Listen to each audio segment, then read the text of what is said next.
शिवसेना उद्धव बाळासाहेब ठाकरे गटाचे माजी नगरसेवक तथा गटनेते विलास अण्णा शिंदे यांची शिवसेना महानगर प्रमुखपदी नियुक्ती झाली असल्याने त्यांचा प्रभाग क्रमांक 8 मधील नागरिकांच्या वतीने जाहीर नागरी सत्कार सोहळ्याचे माजी नगरसेवक संतोष गायकवाड, विष्णुपंत बेंडकोई, नैना गांगुर्डे, विलास आहेर, रोशन शिंदे यांच्या वतीने आयोजन करण्यात आले होते।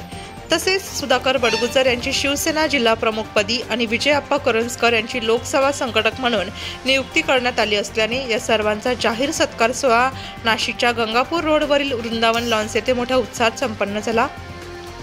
दरम्यान व्यासपीठावर माजी आमदार वसंत गीते, राजाराम पाटील निगळ, अरुण काळे, अरुण मोरे, डीजी सूर्यवंशी, जगन पाटील, ज्ञानेश्वर पाटील, कैलास मोहिते, अरुण पाटील, उत्तम पाटील, उत्तम खांड बहाले, भीमराव कडलक, मधुकर जाधव, देवा जाधव, समाधान देवरे, अंजिम सय्यद, नरेश सोनवणे, रवी शेट्टी आदी जण उपस्थित होते। यावेळी आलेल्या सर्वांचा शाल, श्रीफळ व गुलाबपुष्प देऊन यथोचित सत्कार करण्यात आला। यावेळी मान्यवरांनी आपले मनोगत व्यक्त केले। माननीय शिवसेनेचे आमचे गटनेते ज्यांना या शिवसेनेचे महानगर प्रमुख म्हणून नवनियुक्ती त्यांची नियुक्ती झाली, त्याचप्रमाणे आमचे मार्गदर्शक शिवसेनेचे माजी शहरप्रमुख त्यांची जिल्हाध्यक्ष म्हणून त्यांची नियुक्ती झाली व आमचे आदरणीय विजय अप्पा करंजकर यांची लोकसभा संघटक म्हणून नियुक्ती झाली, यांच्या सर्वांचा सत्कार सोहळा आपण आपल्या प्रभागाच्या वतीने या ठिकाणी आयोजित केलेला आहे। तत्पूर्वी अनेक मान्यवरांना या ठिकाणी आपलं मनोगत व्यक्त करायचं आहे। मी प्रथमतः या ठिकाणी जागता धन्य माता पिता तयाची कोळी कन्यापुत्र होती जे सात्विक तयाचा हरिक वाटे, देवा गीता भागवत करीती पठण अखंड चिंतन विठोबाची। आजकालच्या धक्काधक्कीच्या युगामध्ये राजकारणी हे बेफाम सुटलेले आहेत। विलासांना तुम्ही सांगितलं, वसंत भाऊनी पण सांगितलं, आजकाल राजकारण असं तुमच्यासारखं राहिलं नाही। हा पुरोगामी महाराष्ट्र, या महाराष्ट्राने हा महाराष्ट्र उभा करण्यासाठी सत्ताधारी तर सत्तेवर असून ते काम करायचे, पण त्यांचे विरोधक सुद्धा त्या सूचना मांडायचे, त्या सूचना घेऊन सुद्धा सत्ताधारी काम करायचे। आज नेते आणि सत्ता ह्या अत्यंत मस्तवाल झाल्या। या देशावरती मनमोहन सिंग ज्या दिवशी पाय उतार झाले, त्या दिवशी मोदी त्या सत्तेवरती आले, त्या दिवशी ह्या देशावरती कर्ज होतं 54 लाख कोटी। वसंत भाऊ, या देशावरती कर्ज होतं 54 लाख कोटी, कळलं मामा? आणि आज राजे इतके मस्तवाले की ह्या देशावरती आज कर्ज आहे 205 लाख कोटी। असं असून सुद्धा रेल्वेच्या शेल्वेच्या सगळं विकायचं काम चाललंय। असं असून सुद्धा राजे मस्तवाल आहे। ज्या वेळेला त्यांना लोक विरोध करायला जातात काळे मामा, एखाद्याने त्यांना सभागृहात विरोध केला की दुसऱ्या दिवशी ईडीवाले सीबीआय वाले त्यांच्या घरापर्यंत पोहोचतात। आता तुम्ही विलास अण्णांच्या बरोबर आले म्हणून उद्या परत तुमच्याकडे ईडीवाले सीबीआय वाले येतील का काय? हा भरोसा नाही। आणि हे राजकारणाचं गणित झाले। नेताओं की डगर पे चमचो दिखाओ चल के देश आहे तुम्हारा काजो उसको तलकी, त्या तळून खाणाऱ्यांच्या अवलादी ह्या राजकारणामध्ये बसल्यात। आणि म्हणून देशातल्या सर्व लोकांना एकत्र येऊन अशा लोकांना काढून टाकण्याचं काम ह्या परिस्थितीमध्ये करायला लागणार आहे। मी हा प्रभाग तर आज मी संतुष्ट झालो। मी माझ्या गावात वसंतभाऊ नगराध्यक्ष राहिलो, गेले 20 वर्ष मी नगराध्यक्ष झालो, माझी बायको झाली, आमचं सगळं हे चालू आहे। गावामध्ये कामं काही नसतात, म्हणजे जन्मापासून तर मृत्यूच्या दाखल्यापर्यंत, जन्माच्या दाखल्यापासून तर मृत्यूच्या दाखल्यापर्यंत हे नगरपालिकेचं काम असतं।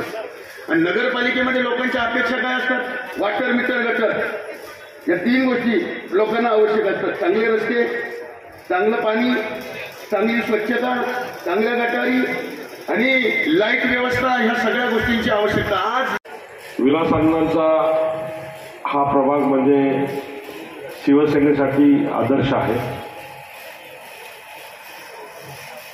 अण्णांनी 4ही नगरसेवक शिवसेनेचे निवडून येतील, निवडणुकीच्या तिकीट घेण्यापूर्वी विश्वास होता आणि तशी घोषणाही केली होती।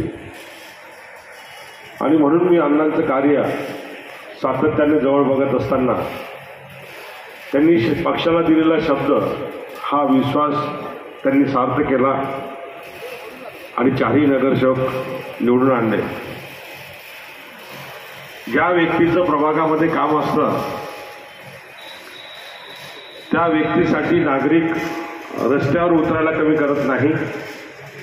त्यांच्या प्रत्येक कार्यक्रमाला हजर राहून कृतज्ञता व्यक्त करण्यासाठी निश्चितपणाने प्रत्येक नागरिक त्या ठिकाणी प्रयत्न करत असतो की अण्णांचा नागरी सत्कार सोहळ्याला आपला सर्वांचा सहभाग त्या ठिकाणी असावा आणि हा सहभाग तुम्ही नोंदवला तो निश्चितपणाने शिवसेनेसाठी अभिमानाची बाब आहे.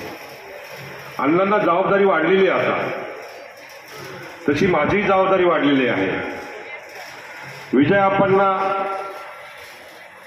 आपणचं या ठिकाणी भाषण झालं, पण विजय आपणना मी विनंती करतो की विजय आपणना निवडून देण्यासाठी तुम्ही सर्व त्या ठिकाणी सज्ज झाले पाहिजे. आणि आपणही विनंती करतो की भाषणाच्या शेवटी विनम्रपणे मतदारांना तुम्ही विनंती केली पाहिजे. आणि मी त्या ठिकाणी विनंती करतो की आपणना तुम्ही निवडून देण्यासाठी सर्वजण सज्ज व्हा.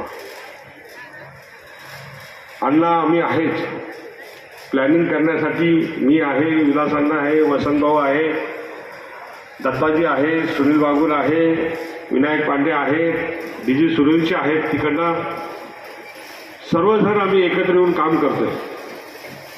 10 दिवसापूर्वी आमची नियुक्ती झाली आणि 10 दिवसापासूनच मला सगळ्यांचे फोन यायला लागले की आपल्याला सत्कार घ्यायचा आहे. आमचे कैलास मामा मोहिते, अशोक मामा खाडे, जगन मामा पाटील, गोकुळ मामा, मुरले अण्णा, तसेच सगळेच जण यांनी ठरवलं की एक मोठा वेगळा कार्यक्रम आपल्याला प्रभागाचा. ताई बाविष्कर ताई बसा. आणि ओके, तर सगळ्यांनी सांगितलं की मोठा सत्काराचा कार्यक्रम या ठिकाणी आपल्याला घ्यायचा आहे. आणि आज तो दिवस उजाडला आणि या ठिकाणी हा भव्य दिवस सत्कार सोहळा या ठिकाणी संपन्न होत आहे. आज आनंद वाटतो की 10 दिवसापासून सत्कार अनेक ठिकाणी होत आहेत. जबाबदारी वाढते, जबाबदारीचं भान आमच्या पाठीशी आहे. परंतु ज्यावेळेस कुटुंबाची शाबासकीची थाप आपल्या पाठीशी असते तो आनंद फार वेगळा आहे. आणि तो आनंद फक्त माझ्या मनामध्ये आज मी सांगू शकत नाही, कारण हे संपूर्ण कुटुंब माझ्या पाठीशी आज या ठिकाणी माझं अभिनंदन करण्यासाठी, शाबासकी देण्यासाठी या ठिकाणी उपस्थित आहे. त्याचा मला सार्थ अभिमान आहे. आणि मित्रांनो, कुठली राजकीय पार्श्वभूमी नसताना एक सामान्य कुटुंबामधून समाजकार्याची सुरुवात केली. वंदनीय शिवसेना प्रमुखांचे विचार घेऊन त्या विचारावरती आम्ही सर्व युवक चालण्यास सुरुवात केली. आणि मग बघता समाजकारण म्हणजे काय, मग त्या वेळापासून कोणाचं ॲडमिशन असेल, मामा दवाखान्याचं काम असेल, पोलीस स्टेशनचं काम असेल, कोणाचा अपघात झाला असेल, कोणाला रक्त मिळवून द्यायचं असेल, कोणाला चांगले मार्क मिळाले पण त्याचं इथं ॲडमिशन होत नाही, त्याची फी कमी होत नाही, हे काम आम्ही करत राहिलो. परंतु हे सगळं करत असताना लाईटचा प्रश्न असेल, लाईट गेला असेल तर कोणतरी फोन केला असेल तर विलास भाऊ लाईट बघा, आम्ही आत्ता झालो, परंतु त्यावेळेस विलासच म्हणायचे. आणि आजही मला त्याचा फार आनंद असतो, अभिमान आहे. आणि मग बघता समाजकारण करत असताना राजकारणात कधी आलो, मामा या ठिकाणी बसले. 2012ला मला पहिली उमेदवारी मिळाली. आणि मला सांगायला आनंद वाटतो की या ठिकाणी अतिशय येडीमेडीच्या वातावरणामध्ये ती निवडणूक पार पडली. आणि या 2012च्या निवडणुकीमध्ये अरुण मामा काळे हे विद्यमान नगरसेवक त्या ठिकाणी पराभूत झाले, संतोष गायकवाड पराभूत झाले. परंतु अभिमान याचा वाटतो की हे जरी पराभूत झाले पण त्यांनी असं वाटलं नाही की त्यांनी कधी क्लेश माझा केला नाही, त्यांनी कधी माझ्यावरती टीका टिप्पणी केली नाही, त्यांनी कधी माझ्यावरती वेगळ्या पद्धतीने आज जे काही राजकारण सुरू आहे, जसं भाऊनी सांगितलं राजकारणाचा चिखल झाला आहे, अशा पद्धतीने कधी त्यांनी माझ्यावरती सूड उगवण्याचा प्रयत्न केला नाही. परंतु या उलट जाऊन या लोकांनी आपल्या प्रभागाच्या विकासासाठी माझ्या खांद्याला खांदा लावून सतत आजपर्यंत काम करतायत. ज्या ज्या भागात प्रश्न असतील ते प्रश्न मला सांगतायत. ज्या ठिकाणी मी कमी पडत असेल त्या ठिकाणी अनुभव मामा, संतोष भाऊ हे सगळे देत आहेत. आणि मग त्याचीच परिस्थिती पुन्हा 2017ला त्या ठिकाणी निवडणुका लागल्या आणि 4 नगरसेवकांचा उमेदवारांचा प्रभाग झाला. सुदैवाने आम्ही सगळे मित्र एकत्र आलो आणि आपल्या सर्वांनी आमच्यावर विश्वास ठेवून 4ही जणांना नाशिक महानगरपालिकेमध्ये आपल्या प्रभागाचं नेतृत्व करण्यासाठी त्या ठिकाणी पाठवलं. आणि मग बघता या गंगापूर रोडचा, पूर्वी कॉलेज रोड 1 नंबर म्हटलं जायचं नाशिक शहरातलं नाक, परंतु आज गंगापूर रोडकडे या परिसराकडे नाशिकरच नव्हे तर संपूर्ण जिल्हा, शहर, महाराष्ट्र वेगळ्या दिशेने बघतोय. भाऊ आनंद याचा वाटतो की आमच्या गंगापूर परिसरातील या भागातील बहुतांशी मुलं या परदेशात आहेत नोकरी करतायत, शिक्षण घेतायत, व्यवसाय करतायत आणि मग या गंगापूर रोडचा ॲड्रेस नाव आमच्या जगात पोहोचले. अनेक देशांमध्ये गंगापूर रोडची जो पिन येतो, जो ॲड्रेस येतो ते नाशिक गंगापूर रोड, आणि याचा आम्हाला सर्वांना अभिमान आहे. आणि मग हे सगळं काम करत असताना आजचा ही परिस्थिती राजकारणाची आपण बघितली. हा राजकारणामध्ये म्हणजे क्लेशदायक राजकारण सध्या सुरू आहे. समाजहिताचे राजकारण कुठं होताना आपल्याला दिसत नाहीये. युवकांचे प्रश्न आहे, महिलांचे प्रश्न आहे, शेतकऱ्यांचे प्रश्न आहे, कारखान्यांचे प्रश्न आहे, कारखानदारीचे प्रश्न आहे. तुम्हाला सांगतो अनेक अनेक अनेक अनेक प्रश्न आहे, विद्यार्थ्यांचे प्रश्न आहे. याच्यावरती कोणीही राजकीय नेता आज आपल्याला बोलताना दिसत नाही. एकमेव दिसतात ते फक्त उद्धवजी बाळासाहेब ठाकरे. हे प्रामाणिकपणाने ज्यांनी 2.5 वर्ष या महाराष्ट्र राज्याचं मुख्यमंत्रीपद भूषवलं आणि परमेश्वराची इच्छा असेल त्यांना कोरोना काळामध्ये या महाराष्ट्राचं नेतृत्व करण्याची संधी त्या ठिकाणी उपलब्ध केली. अतिशय तीक्ष्ण आणि चाणाक्ष पद्धतीनं उद्धवजी ठाकरे साहेबांनी चांगलं काम या कोरोनामध्ये केलं, कोरोना काळात केलं. आणि ह्या कामाची पावती म्हणून संपूर्ण महाराष्ट्राने उद्धवजी ठाकरे साहेब यांच्याकडे बघण्याचा दृष्टिकोन बदलला. महाराष्ट्राचे मुख्यमंत्री नव्हे तर ह्या राज्याचे कुटुंब प्रमुख म्हणून या संपूर्ण राज्याने त्यांच्याकडे अपेक्षेने बघायला सुरुवात केली. आणि मग असं असताना उद्धवजी ठाकरे साहेब हे एक राष्ट्रीय नेतृत्वाकडे जायला सुरुवात झाली. त्यांचं एक राष्ट्रीय नेतृत्व पुढे यायला लागलं. महाराष्ट्र या देशामध्ये नेहमीच 5व्या क्रमांक, 4थ्या, 5व्या, पहिल्या 5 मध्ये उद्धवजी ठाकरे साहेब यांचं नाव यायला लागलं. आणि मग यांना कुठेतरी थांबवलं पाहिजे, यांना कुठेतरी डिस्टर्ब केलं पाहिजे. म्हणून जी काही अदृश्य शक्ती आहे त्या अदृश्य शक्तीने पक्ष फोडायला सुरुवात केली आणि घरातलेच लोक, घरातल्याच माणसांच्या विरोधात तयार केले आणि आज ही परिस्थिती त्यांनी उद्भव सुरू केली.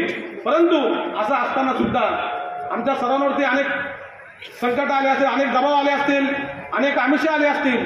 परंतु आम्ही फक्त एकच विचार केला की जे समोर बसलेले नागरिक आहेत, जे घरात आज काही येऊ शकले नसतील, त्यांनी आम्हाला आमच्यावरती विश्वास ठेवून या महानगरपालिकेमध्ये नेतृत्व जे करण्याची संधी दिली. या प्रसंगी देवानंद बिरारी, अंजुमभाई पठाण, सुनील पाटील, राजेंद्र जॉली, राजेंद्र सावंत, डॉक्टर श्याम चौधरी, हरिओम मोरे, विश्वास मोरे, श्रद्धा कोतवाल, अलका गायकवाड, सविता गायकर आदी जण तसेच शिवसेना पदाधिकारी, शिवसैनिक तसेच प्रभाग क्रमांक 8 मधील महिला, ज्येष्ठ नागरिक मोठ्या संख्येने उपस्थित होते. आलेल्या सर्व ज्येष्ठ नागरिकांसाठी मिसळ पार्टीचे देखील आयोजन करण्यात आल्याने सर्वांनी खास सुंदर मिसळ पार्टीचा आस्वाद घेतला. नाशिक लोकशाही न्यूजसाठी प्रतिनिधी रमेश खरात, सातपूर.